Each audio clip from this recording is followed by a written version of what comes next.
அதிகாரப்பூர்வ விவரக்குறிப்புகள் edge 60 ப்ரோவின் 90 what wired fast சார்ஜிங்கிற்கு கூடுதலாக 15 வாட் வயர்லெஸ் சார்ஜிங் ஆதரவை பட்டியலிடுகின்றன. பெரும்பாலான மதிப்பாய்வாளர்கள் தொலைபேசியை அதிகபட்சமாக 15 வாட் மற்றும் வயர்டு சார்ஜிங்கை விட கணிசமாக மெதுவாக உறுதிப்படுத்துகின்றனர். விரிவான பேட்டரி சோதனைகள், எடுத்துக்காட்டாக DXOMARK வயர்லெஸ் சார்ஜிங் வேலைகளை காட்டுகின்றன, ஆனால் வயர்டு சார்ஜிங் வேலைகளை விட இது அதிக நேரம் எடுக்கும்.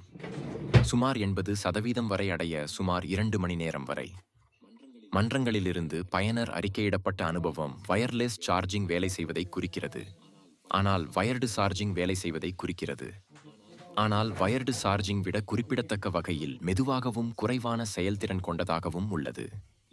இது பல ஆண்ட்ராய்டு போன்களில் குறைந்த வாட் வயர்லெஸ் சார்ஜிங்குடன் பொதுவான அனுபவத்துடன் பொருந்துகிறது.